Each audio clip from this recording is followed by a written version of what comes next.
Okay اور یہ بھی جب وہ کہتے ہیں کہ جی ضروری نہیں ہے کہ نون لیگ کو ہی برتری حاصل ہو، زرداری صاحب یہ آپ کو کہہ رہے ہیں کہ ہم نے آپ کو موقع دیا تھا، یعنی جب شہباز شریف صاحب کو وزیر اعظم بنایا تھا اور اب ان کو لگتا ہے کہ یہ موقع آپ لوگوں کی طرف سے ان کو ملنا چاہیے، یعنی اگلا وزیر اعظم جو ہے وہ پیپلز پارٹی سے ہونا چاہیے؟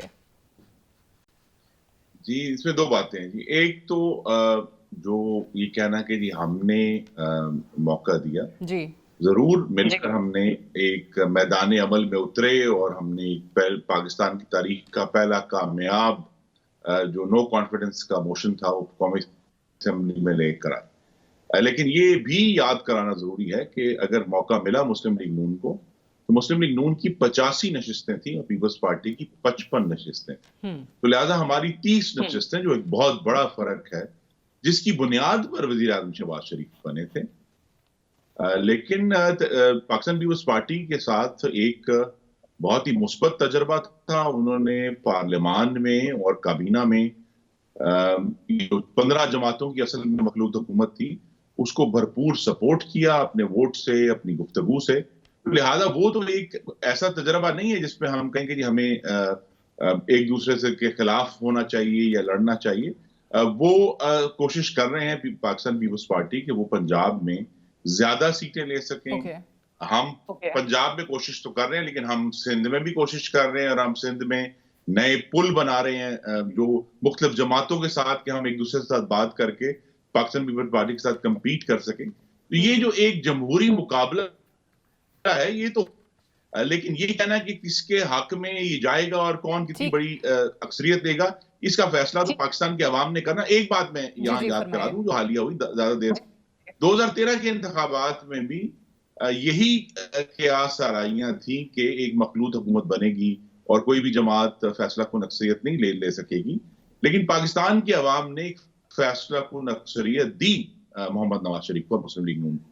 تو لہٰذا قیاس آرائیاں اپنی جگہ پر ہیں، سرویز اپنی جگہ پر ہیں، بس جیسے جیسے انتخابات قریب آئیں گے 8 فروری کے وہ آپ دیکھیں گے کہ بہت سارا جو اوپینین ہے وہ سیٹل ہوگا. اور ہمارا یہ توقع بھی ہے اور اللہ سے دعا بھی ہے کہ انشاءاللہ وہ جو عوام کا فیصلہ ہوگا وہ ہمارے حق میں ہوگا. ٹھیک ہے. خرم صاحب I'm really surprised کہ آپ نے مخلوط حکومت کے تجربے کو بڑا خوشگوار کہا ہے، کیونکہ کل رات زرداری صاحب نے کہا کہ جی بڑا مشکل تجربہ رہا. بلاول صاحب جو ہیں وہ کارکردگی کا ذمہ دار جو ہے وہ PMLN کو ٹھہراتے ہیں بیکاز آپ کی اکنامک ٹیم تھی. خورشید شاہ جو ہیں وہ ٹی وی پہ آ کے ہاتھ جوڑ کے معافیاں مانگتے ہیں کہ جی ہم سے بڑی غلطی ہو گئی کہ ہم نے ان کا ساتھ دیا. کچھ دن پہلے رانا تنویر حسین صاحب میرے پروگرام میں تھے، وہ کہہ رہے تھے کہ 16 مہینے پیپلز پارٹی نے ہمیں بلیک میل کرنے کے علاوہ کچھ نہیں کیا، ہمیں کام ہی نہیں کرنے دیا. یہ پیپلز پارٹی کی ہم جو ہے وہ ناز نخرے اٹھاتے رہے، یہ رانا صاحب کے الفاظ تھے. سو یہ کیا 16 مہینے میں واقعی خوشگوار تجربہ تھا یا آپ کے جو باقی کولیگز کہہ رہے ہیں وہ ہوا؟ نہیں، وہ سب درست کہہ رہے ہیں. دو باتیں گی. ایک تو حکومت کی جو کارکردگی ہے وہ غیر تسلی بخش تھی مہنگائی کے حوالے سے، یہ ہم سب کو اس کا ادراک ہے اور اعتراف بھی کرنا چاہیے. اور یہاں جب ہم بات کرتے ہیں کہ یہ ایک مشکل چیلنج تھا تو ہم سب کی مشترکہ ذمہ داری تھی نا، مسلم لیگ نون کی بھی اور پاکستان پیپلز پارٹی کی بھی. جو لوگ کابینہ میں بیٹھے تھے فیصلہ سازی کے وقت وہاں موجود تھے، چاہے وہ پارلیمان کے بل تھے جو جن کو پاس کروانا تھا یا کابینہ کے فیصلے تھے، وہ سب نے مل کر کیے. یہ اب بڑا کلیئر ہے. جس وجہ سے میں نے اسے خوشگوار کہا وہ یہ تھا کہ مختلف مواقع پر جب بھی کبھی کوئی اختلاف رائے ہوا تو مختلف قائدین نے آپس میں بیٹھ کر اس کو سالو کیا اور اس اختلاف کو بڑھنے نہیں دیا کہ حکومت ٹوٹ جاتی.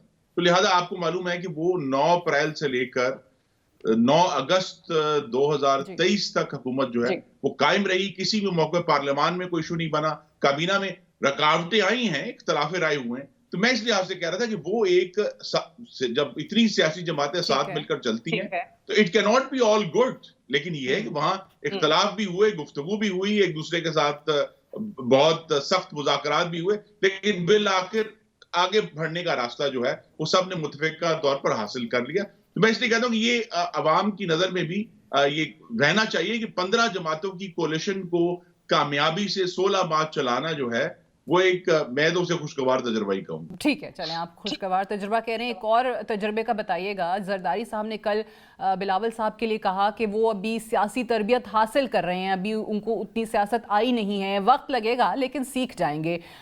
وزیر خارجہ رہے اس ملک کے، حالانکہ شہباز شریف صاحب جو خود وزیر اعظم تھے انہوں نے ان کے کام کی بڑی تعریف کی ایز اے کولیگ، کیونکہ آپ کابینہ میں ان کے ساتھ تھے. آپ کو کیا لگتا ہے واقعی ابھی مزید تربیت کی ضرورت ہے؟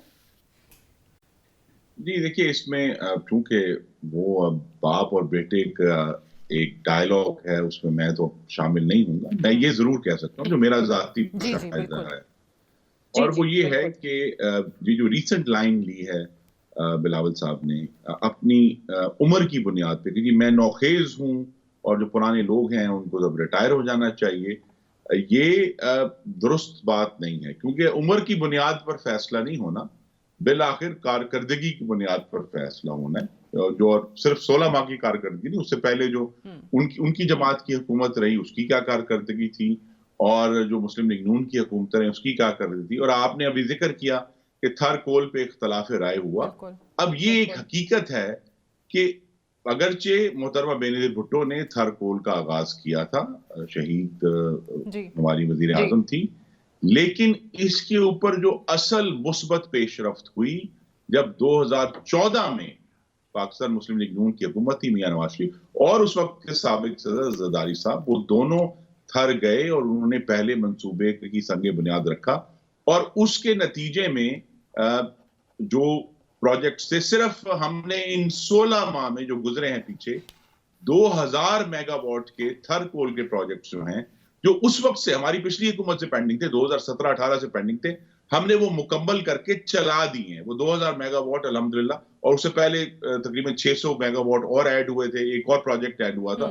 تو لہٰذا یہ اگر آپ اس کو بڑا اسٹرکٹلی بھی دیکھیں تو یہ جو کریڈٹ ہے یہ مشترکہ کریڈٹ ہے کہ دونوں وفاقی حکومت جو مسلم لیگ نون کی تھی اور سندھ کی حکومت جو پاکستان پیپلز پارٹی کی تھی، انہوں نے مل کر پیش رفت کی. اور جہاں وفاقی حکومت نے کام کرنا تھا انہوں نے کیا، جہاں سندھ نے کرنا تھا انہوں نے کیا، جس کا نتیجہ یہ ہے کہ آج سے 10 سال پہلے جہاں 0 پیداوار تھی بجلی کی تھر کول سے، الحمدللہ آج 3300 میگا واٹ. رائٹ، بالکل ٹھیک ہے. اوبویسلی کل مراد علی شاہ صاحب سے آغاز ہوا اور اس کے بعد ایک پیپلز پارٹی کے رہنماؤں کی طرف سے اس پہ بہت سخت ریاکشن بھی آتا رہا. آپ اس کی بات کر رہے ہیں. یہ بتائیے کہ پچھلے دنوں جیسے رانا ثناء اللہ صاحب نے پنجاب میں کہا تھا پی ایم ایل این کی کارکردگی کو لے کے کہ جی 141 میں سے 120 سے 125 نشستیں ہم حاصل کر لیں گے، یہ ابھی بھی ممکن نظر آ رہا ہے؟ کیونکہ بہت سارے لوگوں کو لگتا ہے کہ پی ٹی آئی کو بالکل ہی آپ لوگوں نے مائنس کر دیا ہے، بالکل انڈر ایسٹیمیٹ کر رہے ہیں. نہیں، کسی کو انڈر ایسٹیمیٹ نہیں کر رہے. سب جماعتوں نے اس قسم کے دعوے کرنے ہیں انتخابات میں کامیابی کے، عوام کو اپنی طرف اٹریکٹ کرنے کے. صرف یہ ہے کہ 9 مئی کے بعد جو تحریک انصاف نے بہت حد تک اپنے آپ کو جو ایک جمہوری سیاسی جماعتوں کا جو ایک لائن ہے اس میں سے باہر نکالا ہے. جب انہوں نے تشدد کا راستہ چنا، انہوں نے آگ کا راستہ چنا، انہوں نے شہیدوں کی بے حرمتی کا راستہ چنا، تو لہذا اس سے انہوں نے ریکور کرنا ہے. لیکن اس کا یہ مطلب نہیں ہے کہ ان کو کوئی بھی انڈر ایسٹیمیٹ کر رہا ہے. وہ الیکشن میں ہم سے مقابلہ کریں گے اور ہم اس جو پورا مقابلہ ہے اس کو سامنے رکھتے ہوئے بھی ان سے اس چیز پر بھی بات کریں گے کہ صرف 16 ماہ کی حکومت نہیں تھی، جو 44 ماہ کی حکومت تھی پاکستان تحریک انصاف کی، اور خاص طور پہ پنجاب میں اس نے جو جس قسم کا ایک بہت گہرا بیڑا غرق کیا تھا پاکستان کا اور پنجاب کا، پاکستان کے عوام اور پنجاب کے عوام اس سے واقف ہیں. لہذا یہ سب چیزیں کھل کر انتخابی مہم میں آئیں گی، اور یہی بنیاد تھی کہ رانا ثناء اللہ صاحب نے ایک بڑا پر اعتماد بیان دیا. صحیح ہے. اوبویسلی الیکشن کے قریب ایسے دعوے، ایسے کلیمز جو ہیں وہ آتے رہتے ہیں. لیکن ایک بات بتائیے، ایک پرسیپشن اس وقت، ایک جنرل تاثر جو ہے وہ ہے عوام میں، whether we like it or not, but this perception is out there in public کہ ایک جماعت کو جو ہے وہ الیکشن نہیں لڑنے دیا جا رہا، یا پی ٹی آئی کے چیئرمین جو ہیں وہ الیکشن نہیں لڑیں گے. اگر ایسا تاثر بن چکا ہے عوام کے اندر تو کیا وہ الیکشن کے نتائج قابل قبول ہوں گے؟ وہ شفاف انتخابات کہلائے جائیں گے؟ دیکھیے، میں بڑی صراحت سے کہنا چاہتا ہوں کہ مسلم لیگ نون کا کسی بھی ادارے سے کوئی مطالبہ نہیں ہے. اس طرح ڈسکا کے الیکشن میں ہوا تھا کہ ہمارے لیے پریزائڈنگ افسر اغوا کیے جائیں، ہمارا کوئی مطالبہ نہیں ہے کہ ہمارے لیے شہروں کی گلیوں میں گولیاں چلائی جائیں جس سے خواتین ووٹر ہراس ہوں. ہمارا کوئی مطالبہ نہیں ہے کہ ہمارے لیے RTS کو بٹھایا جائے. ہمارا کوئی مطالبہ نہیں ہے کہ بند کمروں میں کوئی ٹھپے لگائے جائیں. دیکھیں 2018 کے انتخابات میں تمام تر مشکلات کے باوجود مسلم لیگ نون نے 1,28,00,000 ووٹ حاصل کیے تھے. تو لہٰذا ہم اس بنیاد پر کھڑے ہیں. اور اس دفعہ امید یہ ہے کہ اس وقت جو صورتحال ہے، اگر آپ اس نظر سے دیکھیں تو تحریک انصاف کا بھی تجربہ پاکستان کے عوام نے دیکھ لیا ہے. تو لہٰذا اس تجربے سے سبق سیکھ کر ہی آگے آنا ہے. 16 ماہ کی حکومت بھی دیکھی ہے، اسی لیے ہم اس پر ایک توقع بھی ہے، دعا بھی ہے کہ انشاءاللہ اللہ تعالیٰ کامیابی دے گا، کیونکہ اب سب جماعتوں کی کارکردگی عوام کے سامنے ہے. اور عوام کو یہ معلوم ہے کہ اگر کسی نے ریلیف دیا ہے، چاہے وہ کراچی کو پرامن کرنا تھا، دہشت گردی سے جنگ لڑنی تھی، لوڈ شیڈنگ ختم کرنی تھی، مہنگائی کم کرنی تھی، سی پیک لے کر آنا تھا، تو ریکارڈ تو صرف مسلم لیگ نون کا اور میاں نواز شریف کا. اوکے خرم صاحب، آپ لوگوں نے جو 16 مہینے حکومت بنائی یا تحریک عدم اعتماد آئی اس وقت کے وزیر اعظم کے خلاف اور ان کو جانا پڑا، تو اس کا ریزن یہی ہمیں بتایا گیا تھا کہ یہ ملک کو اس دہانے پر لے گئے تھے کہ ملک ڈیفالٹ ہو جاتا، اور آپ لوگ کہتے ہیں کہ ہم نے ڈیفالٹ سے بچایا. کل زرداری صاحب نے ایک اور بات کی ہے کہ تحریک انصاف کی حکومت کو اس لیے ہم نے ختم کیا کیونکہ یہ ROs کے ذریعے 2028 تک حکومت بنانے کا پلان کر چکے تھے. یہ بات درست ہے؟ جی، میں بھی اس پر وقتاً فوقتاً گفتگو کرتا رہا ہوں. اصل میں تو میں ایک اور پیرائے میں کہہ دیتا ہوں، جس نے یہ بات کی تھی. زرداری صاحب نے درست فرمایا ہے. ہمیں پاکستان کو ایک بڑے گہرے، آپ اسے عسکری اور سیاسی فاشزم سے بچانے کے لیے یہ تحریک عدم اعتماد لائی گئی تھی. کیونکہ جس طرح 2018 میں عوام کے مینڈیٹ پر ڈاکہ ڈالا گیا اور اس کو تروڑا مروڑا گیا بہت سارے حوالوں سے، جس کا آغاز میاں نواز شریف کی، یعنی آپ کہتے ہیں آغاز ڈان لیگ سے ہوا تھا اور اس کا پھر انتہا جو ہے وہ سزا تک پہنچی. اس کا جو ہم اور یہ سب جو جمہوری جماعتیں تھیں ان کو یہ نظر آیا کہ یہ 2023 کے انتخابات میں ایک ریپیٹ 2018 کا ناقابل برداشت ہے، پاکستان کی معیشت کے لیے بھی، جمہوریت کے لیے بھی، پاکستان کی خارجہ پالیسی کے لیے بھی. اسی لیے وہ ایکشن کیا گیا.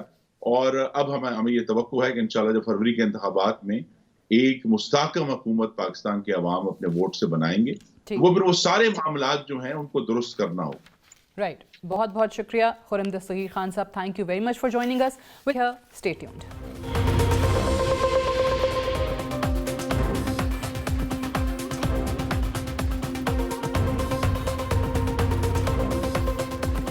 Welcome back. Chairman Peoples Party Bilawal Bhutto Zardari ناراض ہو کر گھر تو نہیں بیٹھے، مگر میڈیا رپورٹس کے مطابق آج دوپہر بغیر بتائے خصوصی پرواز کے ذریعے دبئی روانہ ہو چکے ہیں. گزشتہ رات سابق صدر آصف علی زرداری نے جیو نیوز کو ایک طویل انٹرویو دیتے ہوئے پاکستان مسلم لیگ نون اور پاکستان تحریک انصاف کو تنقید کا نشانہ بنانے کے ساتھ اپنی ہی پارٹی کے چیئرمین بلاول بھٹو زرداری کے بارے میں تبصرہ کرتے ہوئے کہا تھا کہ ابھی تک انہوں نے سیاسی تربیت حاصل نہیں کی، تاہم تربیت کر رہے ہیں لیکن ابھی وقت لگے گا. سابق صدر کا مزید کہنا تھا کہ بلاول 3P والی پارٹی کے چیئرمین ہیں لیکن 4P والی پارٹی کے سربراہ وہ ہیں. ٹکٹ دینے کا اختیار ان کے پاس ہے، بلاول کو بھی وہی ٹکٹ دیں گے.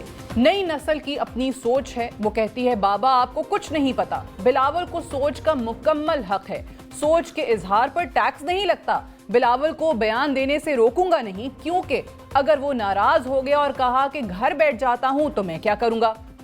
بلاول بھٹو کی جانب سے بزرگ سیاستدانوں کو گھر بیٹھنے کے مشورے کے حوالے سے زرداری صاحب کا کہنا تھا کہ بلاول یہ بات مجھ سے نہیں بلکہ سب سے کہہ رہے ہیں. سیاست میں سیکھتے سیکھتے وقت لگتا ہے، مجھ سے اب بھی غلطیاں ہوتی ہیں. آپ کو یاد کراتے چلیں 2 روز قبل بلاول بھٹو زرداری نے چترال میں پیپلز پارٹی کے ورکرز کنونشن سے خطاب کرتے ہوئے کہا تھا کہ ہمیں بزرگوں کا احترام سکھایا گیا ہے. پرانے سیاستدان سیاست چھوڑیں، گھر یا مدرسے میں بیٹھ جائیں اور دعا کریں.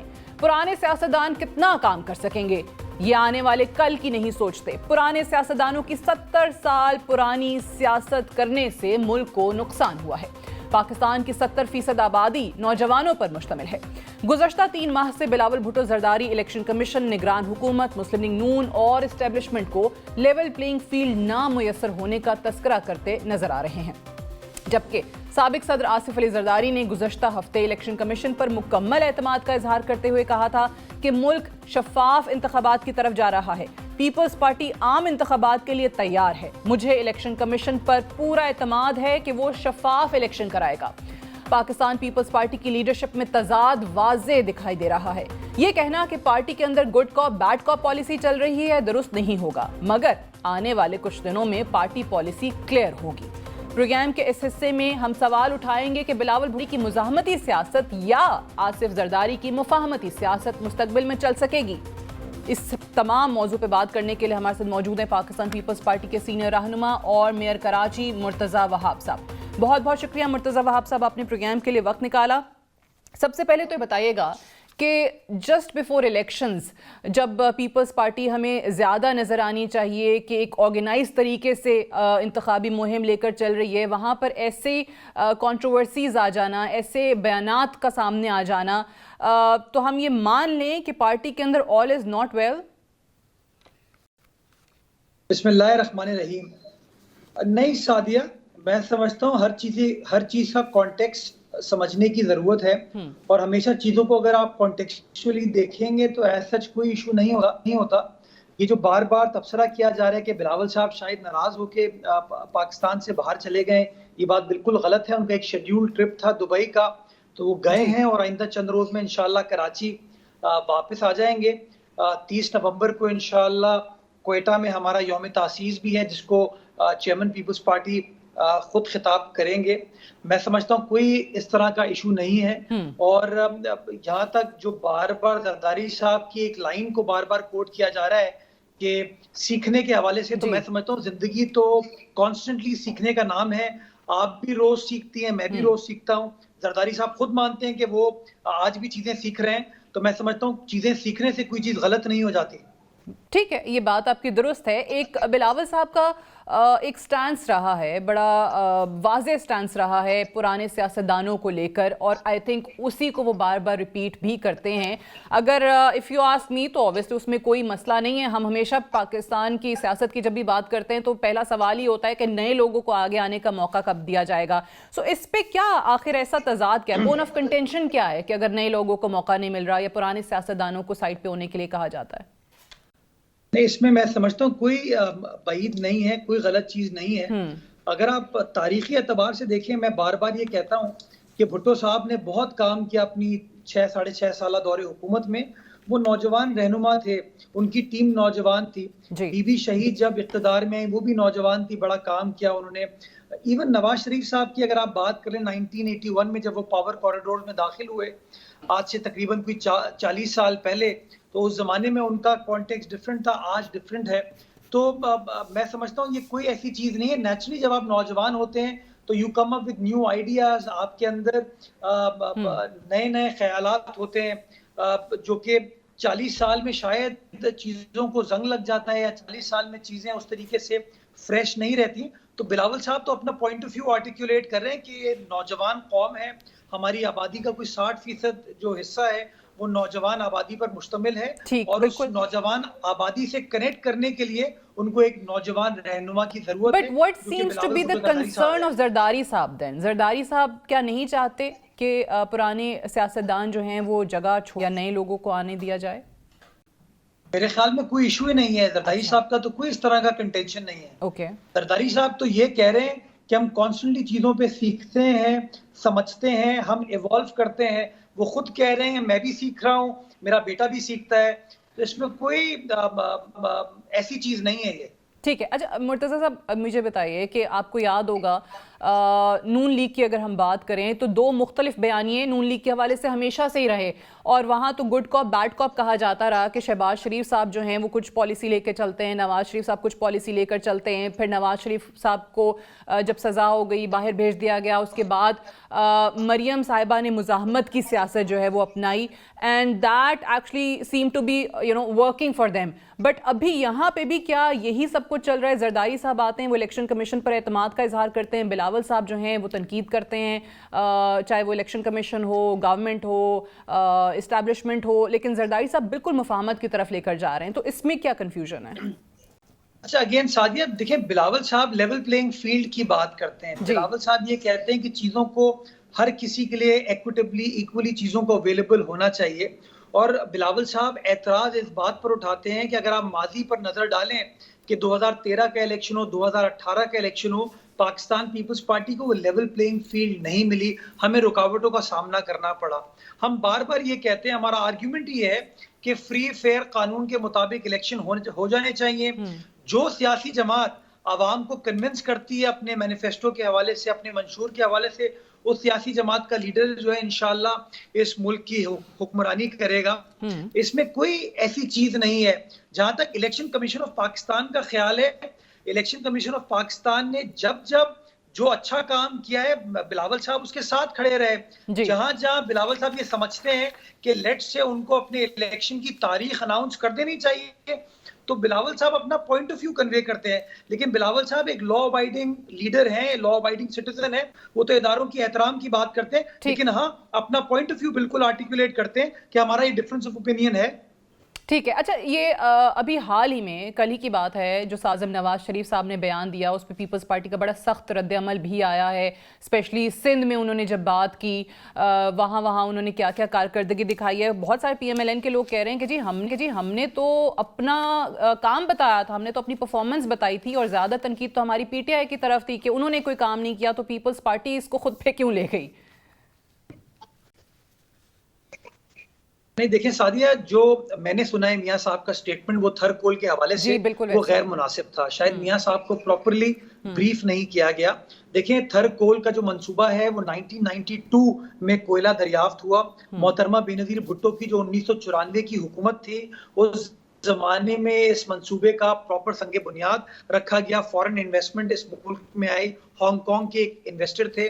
اس کے بعد جب میاں نواز شریف کی اپنی حکومت آتی ہے 1997 میں, تو اس پروجیکٹ کو شیلف کر دیا جاتا ہے. میاں صاحب کے دور میں اس پروجیکٹ پر کچھ نہیں ہوتا.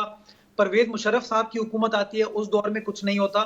2008 میں جب پاکستان پیپلز پارٹی اقتدار میں واپس آتی ہے اور آصف علی زرداری صاحب پاکستان کے صدر بنتے ہیں, تو تھر کول منصوبے کو ریوائیو کرنے کا پروسیس سٹارٹ ہوتا ہے.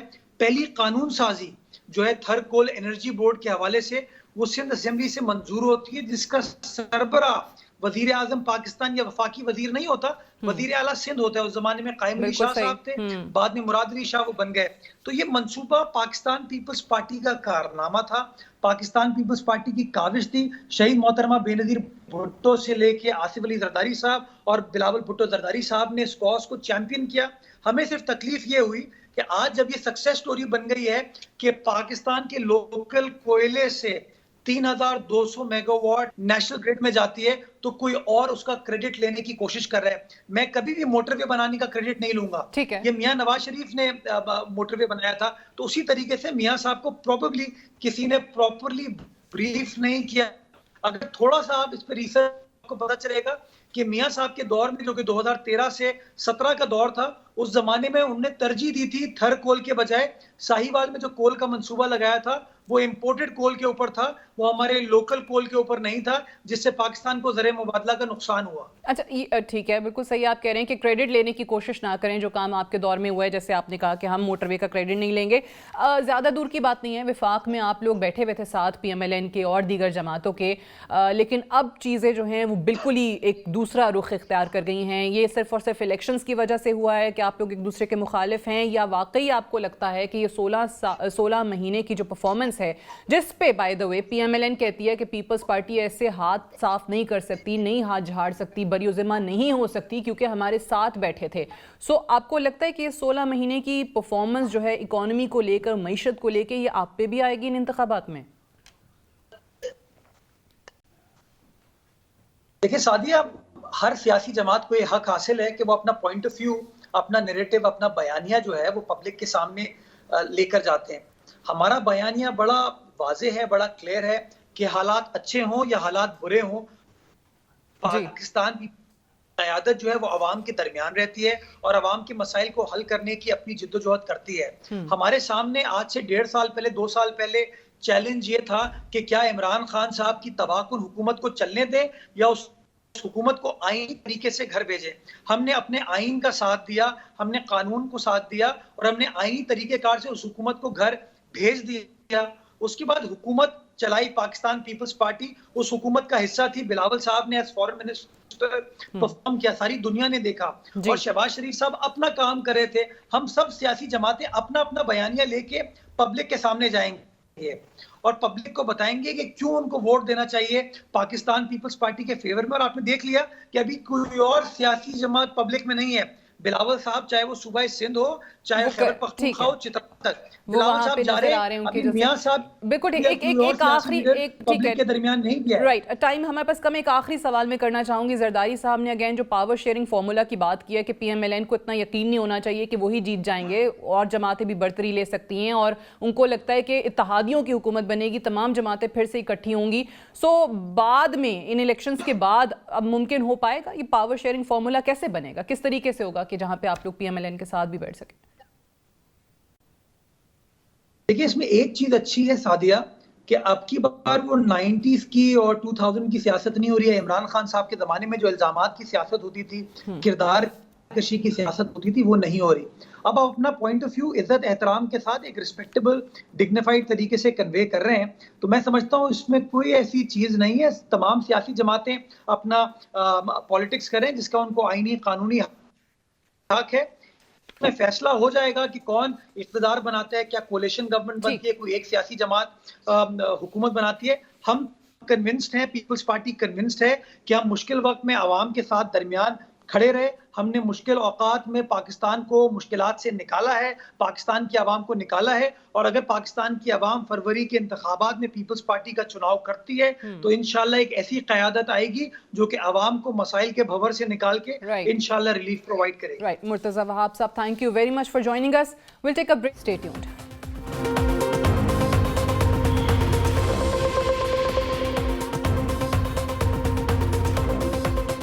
بین الاقوامی امور کے ماہرین آج بھی پریشان ہیں اور جاننے کی کوشش میں مصروف عمل ہیں کہ اسرائیل غزہ میں کرنا کیا چاہتا ہے. اسرائیل کی اینڈ گیم کیا ہوگی؟ کیا جینوسائیڈ اور ایتھنک کلینزنگ کے ذریعے اسرائیل مکمل آبادی کو غزہ سے باہر دھکیلنا چاہتا ہے؟ سی آئی اے کے سابق انٹیلیجنس اینالسٹ لیری جانسن کے مطابق اسرائیل سمندر کے اندر چھپے ہوئے گیس کے ذخائر تک رسائی چاہتا ہے اور اس بات کو یقینی بنانا چاہتا ہے کہ فلسطینیوں کو راستے سے ہٹا کر اسرائیل سے دور مصر میں دھکیل دیا جائے. مغربی جریدے پلانٹ کرٹیکل کی رپورٹ کے مطابق دنیا کے تمام ممالک کو غزہ کی گیس چاہیے. غزہ کے ساحل کے قریب قدرتی گیس کے $0.5 ٹریلین یعنی $500 بلین کے ذخائر موجود ہیں.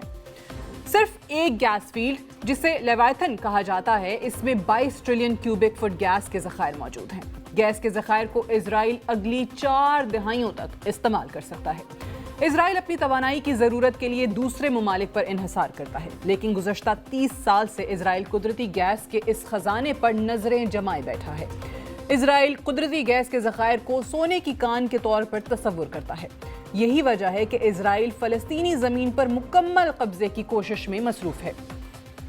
فلسطین کے قدرتی گیس کے ذخائر نہ صرف اسرائیل کی ایک طویل مدت تک انرجی کی ضرورت پوری کر سکیں گے بلکہ یورپ کی انرجی کی کمی بھی پوری ہو سکے گی. 2 سال قبل روس یوکرین کی جنگ کے آغاز کے ساتھ مغربی ممالک بالخصوص امریکہ کی خواہش تھی کہ یورپ اپنی انرجی کی ضرورت کے لیے روس پر انحصار کم کرے. فلسطین کی حدود میں موجود انرجی کے ذخائر یورپ کی انرجی کی ضروریات پوری کرنے میں نمایاں کردار ادا کر سکتے ہیں. ایک طرف غزہ پر بمباری کا سلسلہ جاری تھا تو دوسری طرف بزنس ایز یوزول تھا. گزشتہ ماہ 30 اکتوبر کو اسرائیلی حکومت کی طرف سے 6 مغربی کمپنیوں کو گیس کے ذخائر نکالنے کے لیے 12 لائسنسز کا اجرا کیا گیا. گزشتہ دہائیوں میں میڈیٹرینین کوسٹ میں دریافت ہونے والے ذخائر کو نکالنے کا کام شروع کیا جائے گا, جس کی مدد سے اسرائیل کے انرجی کی ضروریات بھی پوری ہوں گی اور ساتھ ساتھ یورپ کو بھی گیس فراہم کی جا سکے گی. جیو پولیٹیکل تجزیہ کار ڈاکٹر ایلینا مارٹینز کا کہنا ہے کہ غزہ کے انرجی ذخائر سے ترقی اور خوشحالی ممکن ہو سکتی ہے, مگر یہی ذخائر ایک بڑے تنازع کی وجہ بھی بن سکتے ہیں. جبکہ توانائی کے ماہر پروفیسر احمد خالد کا کہنا ہے کہ غزہ کا تیل اور گیس علاقائی اتحادوں اور دشمنیوں کو نئی شکل دے سکتا ہے. اسرائیل کے لیے یہ سب کچھ کرنا اتنا آسان نہیں ہے. سفارتی پریشر میں آئے روز اضافہ ہو رہا ہے. اسرائیل اور امریکہ غزہ میں کارروائی کی بدولت دنیا میں تنہا ہوتے ہوئے دکھائی دے رہے ہیں. مغربی دنیا میں امریکہ کے خلاف ایک غم اور غصہ پایا جاتا ہے۔ اب صورتحال ماضی والی نہیں رہی۔ آج سے 3 روز قبل امریکی صدر جو بائیڈن نے واشنگٹن پوسٹ کے آرٹیکل میں ایک بار پھر سے کھل کر اسرائیلی حکومت اور غزہ پر جاری آپریشن کی حمایت کا اعلان کیا تھا، اور ساتھ ہی ساتھ 2 ریاستی فارمولے کی بھی حمایت کا ایک بار پھر سے اعادہ کیا۔ امریکی صدر کا نقطۂ نظر ایک طرف اسرائیل کی موجودہ پالیسیز اور نیتن یاہو کی حکومت کی موجودگی میں 2 ریاستی فارمولا کسی صورت نافذ العمل نہیں ہو سکے گا۔ امریکہ کو معلوم ہے کہ ایک وقت میں 2 مختلف نظریات کی بات نہیں ہو سکتی۔ امریکی حکومت کو سب سے زیادہ امریکہ کے اندر سے مزاحمت کا سامنا کرنا پڑ رہا ہے۔